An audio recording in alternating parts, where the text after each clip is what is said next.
He's an American motivational speaker, author, and former television host. As a motivational speaker, he uses a catchphrase, "It's possible," and encourages people to chase their dreams. He was the host of The Les Brown Show. He's Les Brown, and here are his top 10 rules for success.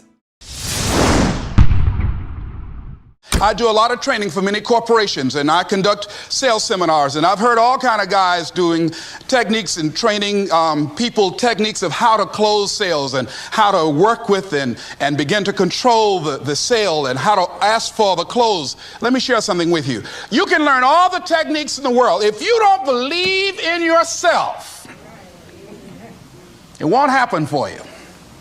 I learned all of it. So that's why I do a training called Focus on the Seller. You've got to focus on you. And as you convince you, as you sell yourself every day, you will begin to see a difference in the things that you're doing. Selling yourself on your ability to perform a job, to achieve a certain objective. Telling yourself every day, here I go again. And I got what it takes. This is my day, and nothing out here is going to stop me. It's necessary that you be flexible, that you are always thinking of how can I improve this better. This is a customer-driven economy. It's necessary for you to always explore various ways in which you can improve the quality of service that you're providing for the people in your organization. I remember something, a major company had talked about the extra value service they were providing for their customers. And the lady who had the news conference summarized it this way. She said, "It's not our intention to satisfy our customers or to please our customers. Our intention is to amaze them." It's necessary, if you're going to compete today, that you look for ways to amaze your customers by being one of those individuals that keep your commitments, that keep your word, that's relentless. It's necessary as you work with the people that you bring into your organization, that they see that you're a good example of a person to work with, because you model integrity and determination and ambition and truth and honesty and the way in which you conduct business. The other thing is, take full responsibility for your life. Accept where you are and the responsibility that you're going to take yourself where you want to go. Someone said we have two primary choices in life. We can either accept conditions as they exist, or we can take the responsibility to change them. See, a lot of people want to exempt themselves from taking responsibility. All they want to do is talk about the problem. Every time you see them, they'll tell you their story over and over and over and over again. No. You want to take responsibility for your life. I got me here, I can get me out of this. And I'm getting out. I'm not going to be a volunteer victim. George Bernard Shaw said there are two kinds of people in life. You know, he said those that make things happen, those that watch things happen, and those that don't know what happened. And he said the people that get along in this life look around for the circumstances that they want, and if they can't find them, they make them. They create them. So part of beginning to get unstuck, you've got to decide that the behavior pattern that you have adopted doesn't work for you. You've got to change your strategies, and changing your strategy means reinventing your life. Recreating you, and you have the power to do that. You can decide that you're going to change, that you're not going to be a wimp. You can decide that you're going to stand up to life.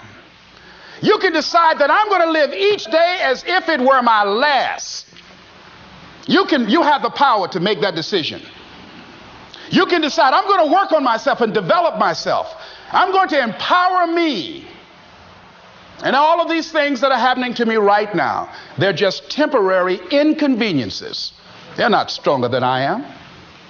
I'm in charge here. Overcoming the negative conversation, that inner dialogue that's going on all the time, even when you don't want it to be there. You can't stop yourself right now from thinking. You can't do it. It's going on. And so learning how to empower yourself, part of doing that is standing up to yourself. You've got to stand up inside yourself sometimes and say, shut up. You've got to do this. I was going to give a presentation, and this voice inside of me saying, you can't do this. You don't have everything it takes. I shut up. I'm behind on my bills, and you're telling me what I can't do. I have got to do it. You'll get scared sometimes. Your mind will go blank on you. Some people you will allow to unnerve you, and you wonder, what's wrong with me? I'm not crazy. That's why you've got to learn to make a conscious, deliberate, determined effort to stand up inside yourself. Working on yourself, watching that inner dialogue, it will determine the quality of your life. Next thing is that you've got to activate the thinker in you. Don't allow your emotions to control you. We are emotional, but you want to begin to discipline your emotion. If you don't discipline and contain your emotions, they will use you. Your mind goes on automatic, just like a guard. You know, I loved reading the book called As a Man Thinketh by James Allen. He uses the analogy of the mind being like a garden. You know, weeds don't have to have any encouragement to grow. You don't have to water them. They don't have to get sunshine. They don't have to have fertile ground. They will grow through the cracks of a sidewalk. Am I right? But if you want to grow orchids or roses or any kind of exotic flowers, there are special processes and procedures you must go through. Well, by the same token, you don't have to force yourself or motivate yourself to think negatively, to be depressed, to hate somebody, to want revenge, to want to get back at somebody, to beat yourself up over the head, to feel loaded with guilt. You don't have to make any effort to do that. Your mind is on automatic. It will do that by itself.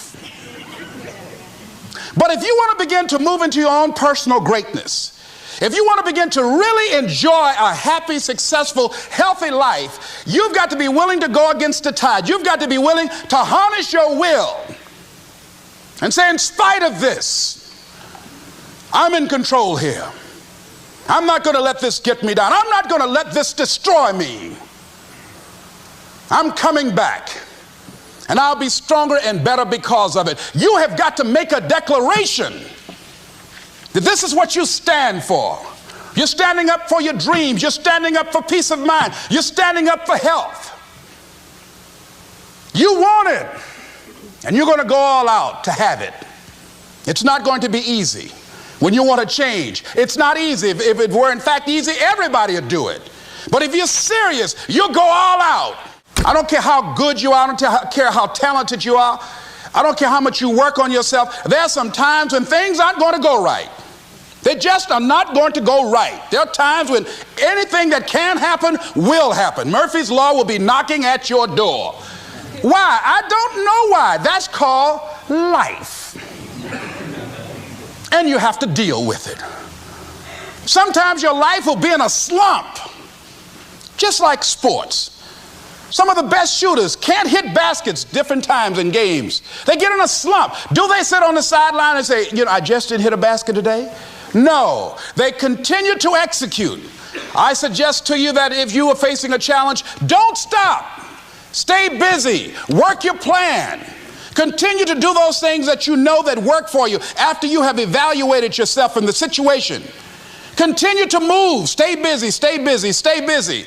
I was working on a job, and I came home one day. I was married at the time, and I told my former wife, I said, that guy Bert I work for is stupid.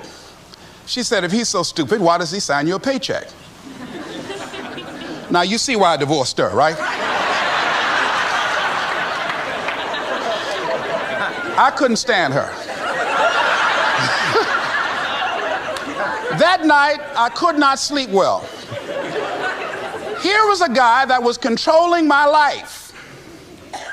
I was going through all kinds of changes because this man controlled my paycheck. And it was Carlyle who said, truth crushed to earth shall rise again. Winston Churchill said, the truth is incontrovertible. Malice may attack it, ignorance may deride it, but at the end there it is. And we know scripture that says, ye shall know the truth, and the truth shall set you free. And the truth that I had to come to grips with, that I wasn't in charge of my destiny. The truth was that I wasn't giving all that I had. The truth was that there are some things that I wanted to do, but I didn't have the courage to act on those things. And the truth was that Bert Childs was a blessing to me. He made life so miserable for me, I had to start looking at my life differently. I started going to work earlier. I started being the last one to leave there. I started working harder than anybody else. The other guys could not. Why would you work so hard, Les? I said, I'm not working for them. I have been cheating, Bert, I thought. I've been cheating myself and my family. Wherever you are, whatever you're doing, do it with everything that you have. Develop the habit of giving more than what you're paid for. Develop the habit of setting standards that others will be measured by. Someone said, do not go where the path may lead, but go where there's no path and leave a trail.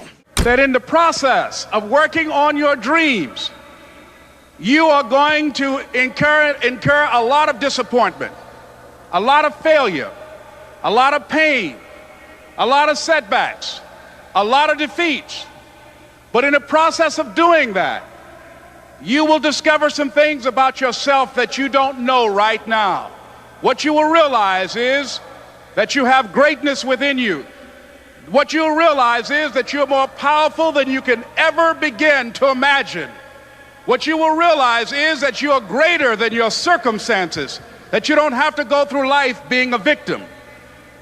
As Jack indicated, I was born in Miami, Florida, in an area called Liberty City, in an abandoned building on a hard linoleum floor with my twin brother. We were 6 weeks of age. We were adopted. When I was in 5th grade, I was identified as EMR, labeled educable, mentally retarded, put back from the 5th grade into the 4th grade, and stayed in that category until I got out of high school.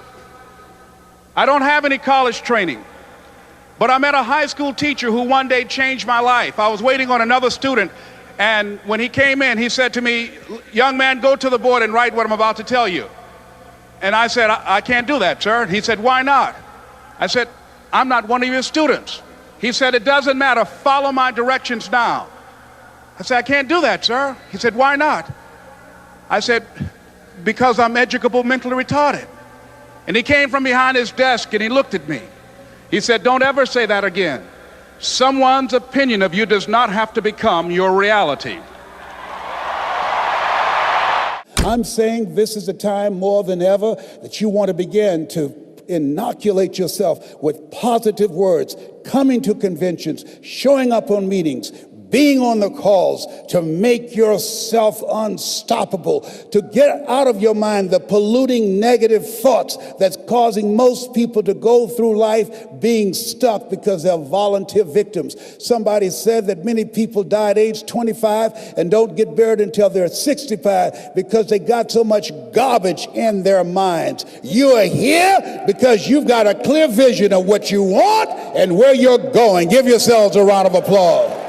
Come on, bring your energy level up. Yes, yes. You want more. You want more. You're different.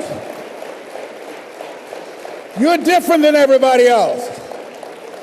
Don't worry if they don't get it. Don't try and convince people to do this business. A person convinced against their will is of the same opinion still. You are not like everybody else. You can walk outside and find pigeons, but if you're looking for eagles, it's going to take you a minute. You are different. It's lonely at the top. How many of you know it's lonely at the top? Raise your hands.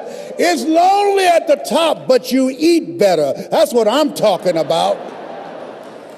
You're different. One great entrepreneur said, I choose not to be a common man. It's my right to be uncommon if I can. I seek opportunity, not security. I do not wish to be a kept citizen, humbled and dulled by having the state look after me. I want to take the calculated risk, to dream and to build, to fail and to succeed. I refuse to live from hand to mouth. I prefer the challenges of life to the guaranteed existence, the thrill of fulfillment to the still calm of utopia. I will never cower before any master, nor bend to any threat. It's my heritage to stand erect, proud and unafraid, to face the world boldly and say, this I have done. You showed up because you're building a business that you can stand and say, I did this. I did this. This is my dream. Give yourselves a round of applause. Yes, Yes! Yes! Yes! It's hard changing your life. It was hard when just over 3 years ago, in the Penobscot building in Detroit, Michigan, where I was operating my business, and I fell on some hard times, and I was sleeping in my office. It was hard coming into the lobby, and the security said, "Excuse me, Mr. Brown, can we see you for a moment?" And I said, "Yes," and I walked up to the counter, and he gave me an envelope. And he said, "Would you mind reading it here?" And I opened the envelope, and the envelope was from management that said, "This is an office tower. It's not a hotel. Please do not sleep in your office." And I said, "Excuse me, sir." I said, "I just work long hours in creating my business. I'm an entrepreneur. And right now, things are bad for me. But they're not going to be this way always. And I just asked for the opportunity to continue to operate like I'm doing. I'm not trying to make this my home." And it was hard coming through the lobby. And sometimes they would laugh. There's a guy talking about becoming successful. And look at him. He's bathing in the bathroom upstairs on the 21st floor. He sleeps on the floor. Him and 2 other dreamers up there. Look at him. It was hard, ladies and gentlemen, coming to speak to people. And I was facing financial difficulties in my own life. I was behind on my bills and my dreams, and I'm saying to them, you can live your dream. It was hard, ladies and gentlemen. It was very difficult to pick myself up each day believing that I could do it. There were times that I doubted myself. I said, "God, why is this happening to me? I'm just trying to take care of my children and my mother. I'm not trying to steal or rob from anybody. Why did this have to happen to me?" It was very hard. And here's what I want to say to you. For those of you that have experienced some hardships, don't give up on your dream. No one could have convinced me by holding on, by continuing to push forward, by continuing to run toward my dream, that one day I would have my own talk show. It's a long shot, ladies and gentlemen, from Liberty City, an abandoned building on a floor, never knowing my mother or father. It's a long shot. Being here with you today in this dome in Atlanta, it's a long shot. No college training, labeled educable, mentally retarded, but I kept running toward my dream.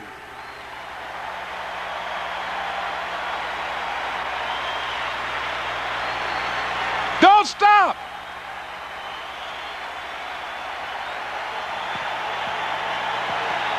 Don't stop.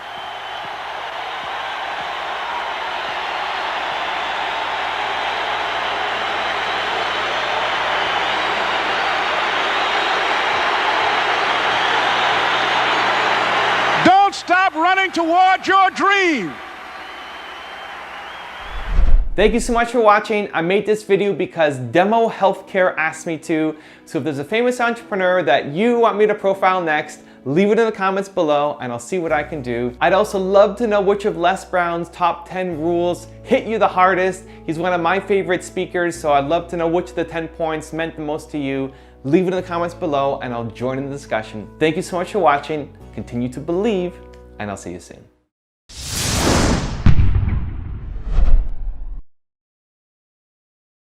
Program your mind deliberately. The reason that most people don't achieve their goals is because they are thinking like everybody else. 16 revolutionary words. Be ye not conformed to this world.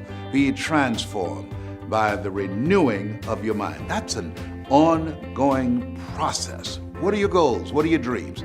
Earl Nightingale was right. You don't get in life what you want.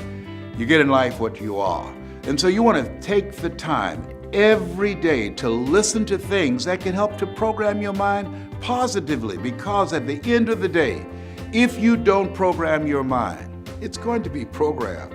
Trust me, it's going to be bombarded with all kind of head trash, commercials. I was at a service station pumping gas and a commercial came up. I mean, you get on the elevator and commercials are there. You look at billboards, there are messages that's coming in, over 5,000, 10,000 messages on a regular basis.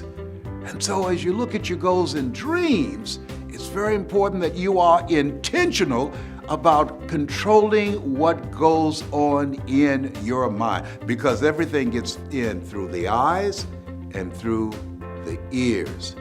So, what do you want? What do you want for yourself? What I'm doing right now, I didn't do it for 14 years. You know why? Because I was suffering from possibility blindness. Have you thought about doing something and you looked at what you wanted to do and your heart said, I could do that. And then your mind asked, how? And then you start thinking, well, I can't do that. I don't have a college education. I can't do that. I don't have an MBA or a PhD. I can't do that. I've never worked for a major corporation. Why would corporations reach over people with PhDs and MBAs and years of experience and pay me to come in to do something I've never done? I thought about doing this for years, and I talked myself out of it. There's an African proverb that says, if there's no enemy within, the enemy outside can do us no harm. Shakespeare says, therefore, dear Brutus, it's not in our stars, but in ourselves that we are underlings. And so as you look at yourself and look at your goals and look at your dreams, I'm saying to you that it's possible. Because if anybody at any point in time had a goal, had a dream of what they wanted to achieve, and they made it happen, then it's possible that you can do it too. But you've got to be intentional about programming your mind. It's necessary that you detoxify your life, that you have to look at your life and look at the people in your life. And Jim Rohn said, ask the question, what is this relationship doing to me? See, most people never live their dreams because they are saddled with too many toxic, negative, energy-draining people in their lives. You gotta look at the people around you and ask, is this relationship, is it helping me to grow mentally, emotionally, financially, spiritually? On the financial part, MIT did a study. You earn within $2,000 to $3,000 of your closest friends. It's necessary, if you are serious about your dream, that you detoxify your life. Dr. Dennis Kimbrough out of Atlanta said, if you are the smartest one in your group, you need to get a new group. When I heard that, I got all the broke people out my life. Why? Because people rub off on you. John H. Johnson, who had a loan of $500 from his mother and built a $400 million empire with Ebony Magazine and Jet Magazine, fired his best friend. And the reporter asked him, why'd you fire your best friend? He said, he told me I couldn't do it. He said, hell, I didn't think I could do it. I didn't need anybody on my payroll to tell me.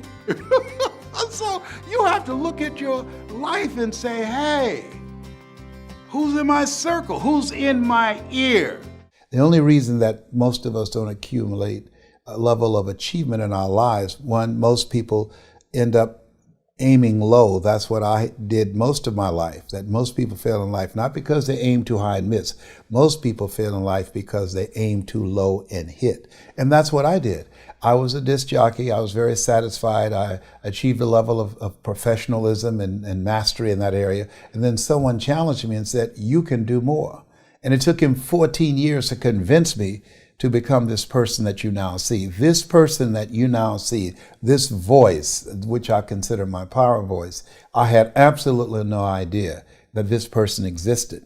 But there is sometimes in life, someone can take you to a place within yourself where you can never go by yourself. And he saw something in me. And sometimes you have to believe in somebody's belief in you until your belief kicks in.